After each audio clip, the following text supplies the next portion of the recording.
விதைகள் இயக்கம் இது பண்ணிருக்கும் மக்களுக்குமான விதைகளின் குரல். இன்றைக்கு தாவேகா என்ற கட்சியில இன்றைக்கு அதிமுகவை சார்ந்த முன்னாள் அமைச்சர்களான சி விஜயபாஸ்கர், எம்.ஆர். விஜயபாஸ்கர் இந்த இரண்டு நபர்களுமே இன்றைக்கு போய் அந்த கட்சியில இணைந்திருக்கிறாங்க. பெரிய பில்டப், மிகப்பெரிய பில்டப். நாங்க 100 காரு 200 பஸ்ல போய் இணைந்தோம் அப்படின்னு சொல்லிட்டு இவங்க பேசிட்டு இருக்காங்க. பஸ்ஸை பார்த்தோம், பஸ்ஸுக்குள்ள ஆளத்தான் பார்க்கல. சரிங்களா? கேட்டா கிட்டத்தட்ட 20,000 பேரோடு நாங்கள் தாவேகா கட்சியில இணைந்தோம் அப்படின்னு சொல்லிட்டு அவங்க ஒரு பக்கம் பில்டப் கொடுத்துட்டு இருக்காங்க. இந்த பக்கம் நம்ம புரோக்கர் மாமா சவுக்கு சங்கர் அவர் என்ன பண்ணிருக்கிறாருனாக்க நம்ம எஸ்பி வேலுமணி அவர்களுக்கு ஒரு முரட்டு முட்டு கொடுத்திருக்கிறாரு. இந்த இரண்டு விஷயங்களை பற்றி தான் இந்த காணொலியில நாம இன்றைக்கு பார்க்க போகிறோம். இது வரைக்கும் நம்முடைய யூடியூப் சேனலை நீங்க சப்ஸ்கிரைப் பண்ணாம இருந்திருந்தா மறக்காம சப்ஸ்கிரைப் பண்ணிடுங்க. அப்படியே பக்கத்துல இருக்க அந்த பெல் சிம்பலையும் கிளிக் பண்ணிட்டீங்கன்னா நாம போடக்கூடிய வீடியோக்கள் உடனடியாக உங்களை வந்து சேரும். ரொம்ப எளிமைதான். சவுக்கு சங்கரை பத்தி உங்க எல்லாருக்குமே தெரியும். நாம கூட அவர்களுக்கு சப்போர்ட் பண்ணியிருப்போம். எதன் அடிப்படையில சப்போர்ட் பண்ணணும்னு உங்கள்கிட்ட நான் பலமுறை சொல்லியிருக்கேன். ஒரு சக யூடியூபராக நான் சப்போர்ட் பண்ணுவேன். ஏன்னா நாளைக்கு நேத்து இவருக்கு நடந்தது இன்னைக்கு, நாளைக்கு எனக்கும் நிகழலாம். அது வந்து தவறு. ஒருவர் மீது ஒருத்தவங்களை ஒடுக்கணுன்றதுக்காக, ஒருத்தவங்க எதிர்த்து பேசுறாங்கன்றதுக்காகவே அவரை ஒடுக்குவது என்பது தவறு. அதுக்காக சவுக்கு சங்கர் ஒன்னும் அப்படியே உலகமாக உத்தமன் அப்படிலாம் கிடையாது. அவர் வந்து மக்களை கன்வின்ஸ் பண்ற ஒரு டேலண்ட் அவருக்கு இருக்கு. ஒரு விஷயத்த மக்கள் கிட்ட சரியான டேட்டாஸோட கொண்டு போய் மக்களை கன்வே பண்ற ஒரு திறன் இருக்கு. அதை நாம ஒத்துக்கிட்டு தான் ஆகணும். அதுக்காக அவன் வந்து உலகமாக யோக்கியன், உத்தம, அப்படி பெரிய புரட்சி, இவர் வந்து யூடியூப்ல வந்து பெரிய புரட்சியை வந்து ஏற்படுத்துறாரு, அந்த அளவுக்குலாம் கிடையாது. அவர் எவ்வளவு கேவலமானவர் என்பது எனக்கு தெரியும். தனிப்பட்ட முறையில அவர் எத்தனை பெண்களை நாசம் பண்ணியிருக்கிறாரு. ஃபெலிக்ஸ் ஜெரால்டும் சவுக்கு சங்கரும் சேர்ந்து எத்தனை பெண்களுடைய வாழ்க்கைய சீரழிச்சிருக்கானுங்க என்பது எங்களுக்கு நன்றாக தெரியும். அப்பேற்பட்ட நபர் தான். ஏன்னா சில ஆதாரங்கள்லாம் நம்ம ஓய்வு பெற்ற ஒரு காவல்துறை அதிகாரி ஒரு 2 வாரத்துக்கு முன்னாடி நம்மளை சந்தித்து பேசும்பொழுது, ஒரு தனிப்பட்ட முறையிலான உரையாடல் நம்ம பேசும்போது, நீங்க கூட சவுக்கு சங்கருக்கு சப்போர்ட்டாலாம் வீடியோ போட்டிருக்கீங்க. ஏன்னா அவர் ரிட்டையர் ஆகி 1 வருஷம் ஆகுது. சப்போர்ட்டாலாம் வீடியோ போட்டிருக்கீங்க, அதெல்லாம் நான் பார்த்துருக்கேன். ஆனா நீங்க நினைக்கிற மாதிரி சவுக்கு சங்கர் ஒன்றும் அவ்வளவு உத்தமெல்லாம் கிடையாதுன்னு சொல்லிட்டு அவர் சில விஷயங்களை காட்டும் பொழுது, அதை பார்க்கும் பொழுதுதான் நமக்கு தெரிஞ்சது, அடா பாவி, இவனுக்காடா நாம முட்டு கொடுத்து வீடியோ போட்டோம், இவனுக்காகவா ஆதரவாகவா நாம வீடியோ போட்டோம்னு. அப்பதான் ஏன்னா அந்த பெண்களுடைய அழுகுறல், இவனுங்க அந்த பெண்களை அத்துமீறி என்னென்ன பண்ணியிருக்கானுங்க ஃபெலிக்ஸ் ஜெரால்டும் சவுக்கு சங்கரோன்றத அதை பார்க்கும் பொழுது இந்த விஷயம் எல்லாருக்குமே தெரியுது. மீடியாவில் இருக்க அத்தனை பேருக்குமே தெரியுது, காவல்துறை அதிகாரிகள் அத்தனை பேருக்குமே தெரியுது. ஆனால் இவன் மீது எந்த நடவடிக்கையும் கிடையாது. ஏன்னா பாதிக்கப்பட்ட பெண்கள் தைரியமாக வந்து புகார் சொல்லல. அப்படி சொல்லியிருந்தாதான் அவங்க மேல வழக்கு போட்டு அவங்க மேல கேஸ் போட்டு ஏதாவது பண்ண முடியும். அப்ப பாதிக்கப்பட்ட பெண்கள் அவர்கள் மீது எந்த விதமான புகாரும் அளிக்காததால இவங்க 2 பேரும் யோக்கிய மாதிரி அத்தனை பேருக்கும் அட்வைஸ் மழையா பண்ணிட்டு திரியிறானுங்க. ஊருக்கு உத்தம மாதிரி இவனுக்கு பேசிட்டு இருக்கானுங்க. ஆனா இவனுடைய முதுகு பின்னாடி போய் பார்த்தா அவ்வளவு வழக்கு, அத்தனை அப்பாவி பெண்களை ஏமாத்திருக்கானுங்க, ஒரு மைனர் பொண்ணை ஏமாத்திருக்கானுங்க. அது மட்டும் இல்லாம அந்த கல்யாணமான திருமணமான பெண்களை பல பேரை குடும்பத்துல இருந்து பிரிச்சிருக்கானுங்க. இவ்வளவு வேலைகளை பண்ணிருக்கானுங்க. ஆனா இவனுக்கு வந்து வெளியில வந்து தங்களை புனித போராளிகள் மாதிரி, யூடியூப் புரட்சியாளர்கள் மாதிரி காட்டிக் கொள்வதும், இவர்களுக்கு வந்து வாழ்க தலைவான கோஷம் போடக்கூடிய ஒரு கும்பலையும் பார்க்கும் போதுதான் எனக்கு இப்ப 2 வாரமா தான் தெரியுது. அந்த காவல்துறை அதிகாரி காட்டின பிறகுதான் நமக்கு தெரியுது, ஆனா பாவிகளாடி, இவனுக்காடா எல்லாம் ஃபயர் விட்டுக்கிட்டு இருக்கீங்க, இவனுக்கு ஆதரவாகவா நம்ம பேசணும் அப்படின்னு சொல்லிட்டு இப்பதான் ஒரு 2 வாரம் தான் நாம பெரிய தப்பு பண்ணிட்டு போனோம். இப்பதான் யோசிக்கிறோம். இதே தப்பு நிறைய பேர் பண்ணிட்டாங்க. நிறைய பேர் அவன் நல்லவன் சொல்லி ஏமாந்துட்டாங்க. அதிமுக தொண்டர்களும் நிறைய பேர் ஏமாந்துட்டீங்க, அவர் நல்லவர் நடுநிலையா பேசுறாருன்னு. இப்ப கடைசியா ஆப்ப திரும்பி சொருவிட்டாரா?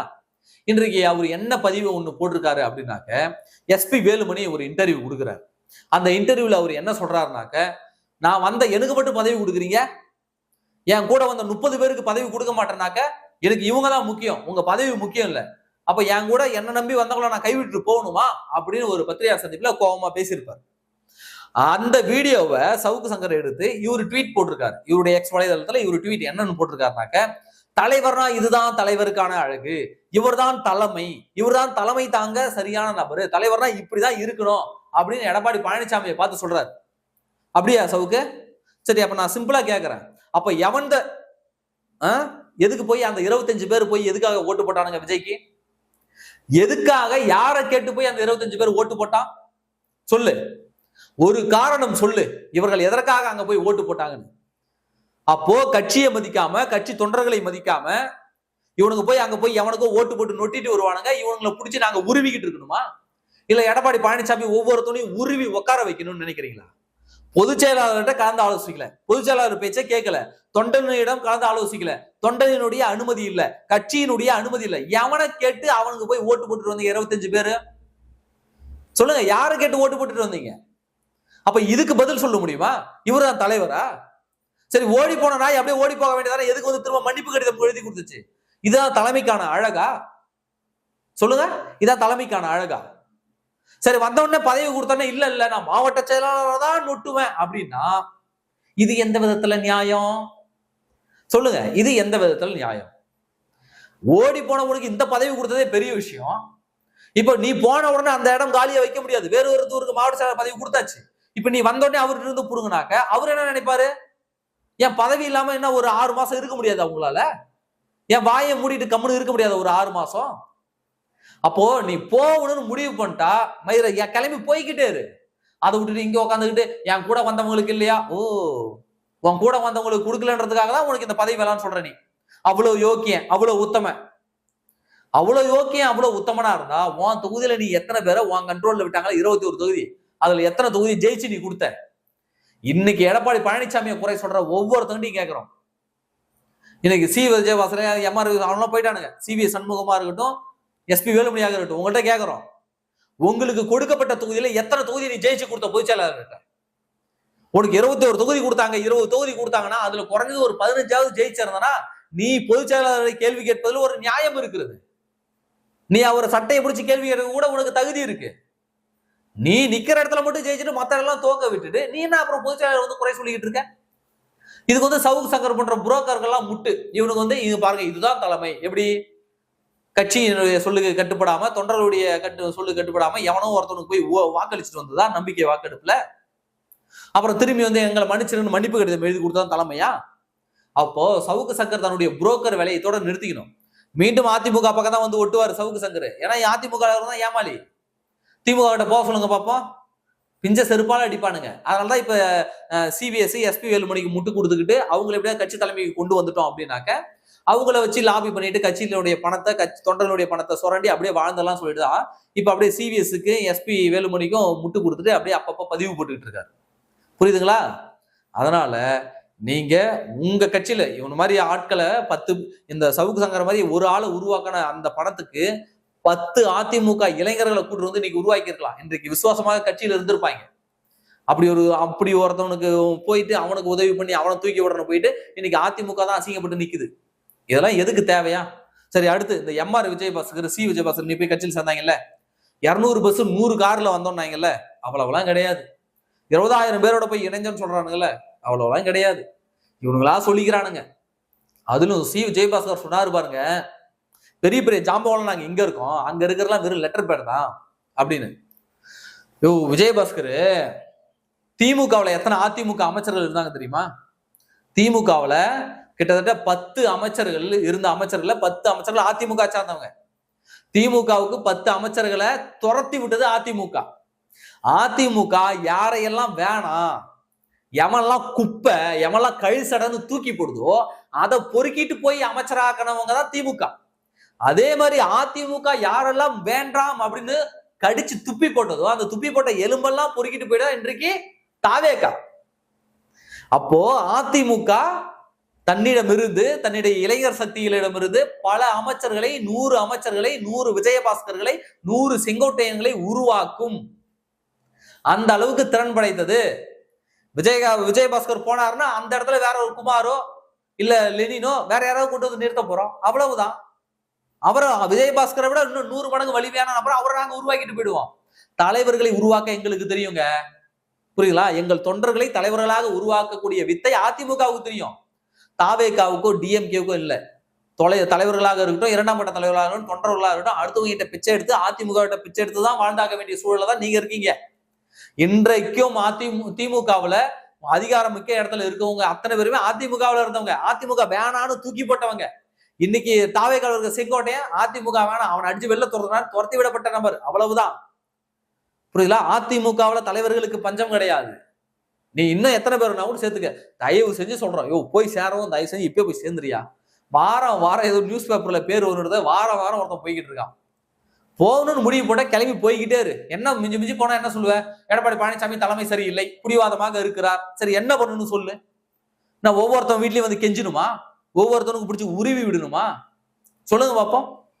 அப்போ இதெல்லாம் தேவையில்லாத பேச்சு. போற மாதிரி நீ மட்டும் போய்கிட்டு இருக்க வேண்டியதானே? எதுக்கு இங்க வந்து அதிமுக சரியில்லை, தலைமை சரியில்லை, இதெல்லாம் ஒன்றை எவனாவது கேட்டானா என்ன? நீ இப்ப எதுக்காக போற? பதவிக்காக, பணத்துக்காக போறன்றது எங்களுக்கு தெரியாதா? அது மட்டும் இல்லாம அதிமுக தொண்டர்கள்லாம் சந்தோஷப்பட்டுக்குங்க, ரொம்ப சந்தோஷப்பட்டுங்க. ஏன்னா எம்ஆர் விஜயபாஸ்கர் மீதும் சரி, எம்ஆர்வி விஜயபாஸ்கர் மேலும் சரி, அந்த சி விஜயபாஸ்கர் அவர் மேல இருக்கட்டும், எஸ்பி வேலுமணி, சிபிஎஸ்சி, இவங்க மேலாம் பல ஊழல் வழக்குகள் நிலுவையில் இருக்கு. இவங்கெல்லாம் விரைவில் கைதாவானாங்க அப்படின்னா என்ன சொல்லுவாங்க? இனிமே தாவேகா பிரமுகர், தாவேகா ஆதரவாளர் தான் சொல்லுவாங்க. அதிமுக ஆதரவாளர், அதிமுக தலைவர்னு சொல்ல மாட்டாங்க. சரியா? அதனால சந்தோஷப்பட்டுங்க. இருக்கிற ஊழல்வாதிகள் அத்தனை பேருமே எல்லாரும் வேற கட்சிக்கு போயிட்டு அதிமுக பியூரா கிளீனா நிக்க போகுது. அதனுடைய உண்மையான தொண்டர்களுடைய தலைமையில அது நிக்க போகுது. அவ்வளவுதான். எனவே இந்த ஊழல் கரைபடிந்த அத்தனை காரங்களும் இன்றைக்கு எங்க போயிடுச்சு? விஜய் கிட்ட போயிடுச்சு. அவர் தான் இன்னைக்கு பெரிய வாஷிங் மிஷின் வச்சிருக்காரு. அந்த தாவேகான்ற வாஷிங் மிஷினுக்குள்ள ஒருத்தவங்க உள்ள நுழைஞ்சு வெளியில விட்டாங்கன்னா அவங்க மிஸ்டர் கிளீன் ஆயிடுவாங்க. இப்ப அந்த கிளீன் பண்ற வேலையை அவங்க பாத்துருவாங்க. இனிமே நான் தூய சக்தின்னு சொன்னானா செருப்ப கலட்டி அடிங்க அதே இடத்துல. ஏன்டா கூந்தல் இத்தனை பேரை உன் கட்சியில சேர்த்து வச்சுட்டு நீ தூய சக்தியாடா? இத்தனை ஊழல்வாதி அமைச்சர்கள் உங்க கட்சியில இருக்காங்க, நீ தூய சக்தியாடா? செருப்ப கழட்டி இந்த தமிழ்நாடு மக்கள் நீங்க அடிங்க, அப்பதான் அவங்க திருந்துவாங்க. அதனால இவனுக்கு அந்த 1000 பேரு, நாங்க 2000 பேர் இணைஞ்சோம், 20,000 பேர் இணைஞ்சோம் அப்படிலாம் கிடையாது. அது மட்டும் இல்லாம நம்ம கட்சியில ஒருத்தவங்க இணைய வராங்கன்னா அந்த கட்சி சார்பில் தான் விழா எடுப்பாங்க. ஆனா அசிங்கமா போயிடுமேன்னு சொல்லிட்டு சி விஜயபாஸ்கரா இருக்கட்டும், எம்ஆர் விஜயபாஸ்கரா இருக்கட்டும், இவங்க இணையக்கூடிய நிகழ்வை இவங்களே நடத்தி இவனுங்களே அதை முடிச்சு வச்சுட்டாங்க. புசியானந்த் தலைமையில அதுதான்டா என்னால தாங்க முடியல. டேய், புசியானந்த் தலைமையில இணைஞ்சிருக்கானுங்க.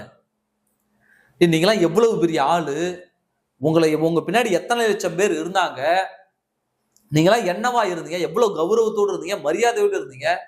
புசியானந்த் தலைமையெல்லாம் போய் இணையற அளவுக்கு இப்படி கேடு கெட்டு போயிட்டீங்களேன்னு எனக்கு மனசே கேட்கல. ஆடா பாவி, புசியானதெல்லாம் ஒரு ஆளுன்னு சொல்லிட்டு அவன் முன்னிலையில போய் இணைஞ்சிருக்கீங்களாடா? அசிங்கமா இல்ல உங்களுக்கு? போய் அப்படியே அண்ணன் அந்த புதுக்கோட்டை மாவட்டம் வந்து பர்வேஸ்ன்னு யாரோ ஒருத்தவங்க ஒரு அமைச்சர், அவர் வந்து தம்பி மாப்பிள்ளை பர்வேஸ், கொஞ்சம் கூட கொச்சுமே இல்லை சி விஜயபாஸ்கர்லாம். அதை பார்க்கும்போது டேய் எப்படி இருந்த நீங்க என்னடா இப்படி ஆயிட்டீங்க பதவிக்காக அப்படின்னு சொல்லிட்டு, இதெல்லாம் அந்த தொகுதி மக்கள் பார்ப்பாங்க, தகுந்த பதிலடி கொடுப்பாங்க, மக்கள் முடிவு பண்ணுவாங்க. ஏன்னா மக்கள் ஓட்டு போட்டது இரட்டை இலைக்கு. இந்த மாதிரி வரவங்களுக்கெல்லாம் ஓட்டு போடல. எனவே இது எடுபடும். நீங்க போனதெல்லாம் நல்லதுதான். அதிமுகவுக்கு ரொம்ப நல்லது நீங்க கட்சி விட்டு போனது. ஏன்னா இருக்கிற அத்தனை ஊழல்வாதிகளும் தாவேகாவுக்கு போனதுக்கு பிறகு அதிமுக தூய சக்தி ஆயிடும், தாவேகா தான் நார சக்தியா ஆகிவிடும். அதனால அவர்களை சேர்த்துக் கொள்வதால இனி தாவேகாவில தான் உட்கட்சி பிரச்சனை வரப்போகுதே தவிர, தாவேகா தான் அந்த வழக்குகளை எல்லாம் சந்திக்க வேண்டுமே தவிர அதிமுகவுக்கு எந்த பிரச்சனையும் இல்லை. அதிமுக இப்ப கிளீன். எப்படி அதிமுக இப்ப கிளீன் ஆயிடுச்சு. எடப்பாடி பழனிசாமியினுடைய அமைதி என்பது மிக மிக மிக சரியானது. ஏன்னா இந்த தாவேகா பண்ற கூத்த எல்லாம் இந்த தமிழ்நாடு மக்கள் பார்க்கட்டும், இந்த தாவேகாவும் டிஎம்கேவும் பண்ற கூத்த இந்த தமிழ்நாடு மக்கள் பார்க்கட்டும்னு எடப்பாடி பழனிசாமி அவர்கள் அமைதியாக பார்த்துக்கிட்டு இருக்காரு. இவங்க 2 பேரும் அடிச்சுக்கிட்டு நாரட்டும், மக்கள் மத்தியில இவங்க அம்பலப்படட்டும் அப்படின்னு எடப்பாடி பழனிசாமி அமைதியா இருப்பதற்கு இதுதான் காரணம். அது மட்டும் இல்லாம உள் கட்சியை சரி பண்ணக்கூடிய வேலைகளை எடப்பாடி பழனிசாமி அவர்கள் முடுக்கிவிட்டு இருக்காரு. இப்போ மகளிர் அணியெல்லாம் சந்திச்சு பேசியிருக்கிறாரு. அப்புறம் கட்சியினுடைய ஒவ்வொரு மாவட்டம் 5 மாவட்டங்களா இப்ப கூப்பிட இருக்கிறாங்க. விரைவில் வந்து கட்சியினுடைய மறுசீரமைப்பு பண்ணப்படும். காலியான பதவி எல்லாத்தையுமே நிரப்பப்படுவதற்கான அத்தனை வேலைகளையும் இவர்கள் வந்து பண்ணிக்கிட்டு தான் இருக்காங்க. எனவே அதிமுக திரும்ப ஒரு புதிய ரத்தத்தோடு புதிய வேகத்தோடு திரும்ப வரதான் போகிறது. இப்பவே சொல்லிடுறாரு, தொண்டர்கள் நீங்கெல்லாம் என்னங்க இது, அவரு போயிட்டாரு, இவரு போயிட்டாரு, அவரு போயிடுவாரு அப்படிதான் நினைச்சு கவலைப்படாதீங்க. இப்பவே நினைச்சீங்க ஒரு 10 பேர் இன்னும் 10 பேர் போக போறாயா, அவ்வளவுதான். அதிமுக தொண்டர்கள் ரொம்ப சிம்பிள், இன்னும் 10 பேர் போக போறாயா அப்படின்னு நினைச்சுக்கோங்க, அவ்வளவுதான். சும்மா என்னங்க இவரு போயிட்டாரு, என்னங்க அவரு போயிட்டாரு, இவரும் போயிடுவாராமே அப்படிலாம் இல்ல. இன்னும் 10 பேர் போகதான் போறான். 10 பேரோட அது நிக்க போகுது. அதிமுக மீண்டு வரப்போகுது. அதனால 10 பேர் போக போறாங்க அப்படின்னு மைண்ட்ல நல்லா ஏத்திங்க. சும்மா இதை போட்டுலாம் மனசை போட்டு குழப்பிக்காதீங்க. அதிமுக மீண்டும் வரும். இந்த ஊழல் கைகள்லாம் தூய சக்தி கிட்ட போயிடுச்சு. இனிமே அது தூய சக்தி எல்லாம் கிடையாது. இன்னைக்கு விஜய் அம்பலப்பட்டு விட்டார், மக்கள் பாக்குறாங்க. ஏய், உன்னை நம்பி எதுக்காக நான் ஓட்டு போட்டேன், உனக்கு ஓட்டு போட்டது நீ சுத்தமான ஆட்சி தரணும், இருக்கிற அத்தனை ஊழல் பண்ணவனையும் கட்சியில சேர்த்துக்கிட்டோம்னா அப்புறம் எதுக்குடா நாங்க உனக்கு ஓட்டு போடணும் இன்றைக்கு மக்கள் கேள்வி கேட்பாங்க. நாம கேட்க தேவையில்ல, மக்கள் கேட்பாங்க. மக்களுக்கு அறிவு இருக்கிறது, அவர்கள் கேட்கட்டும். பதில் இவர்கள் தொகுதியில வந்து சொல்லட்டும். நாம தொகுதியில இவர்களுக்கான பதிலடியை நாம தொகுதியில கொடுக்கலாம். சரியா? நன்றி.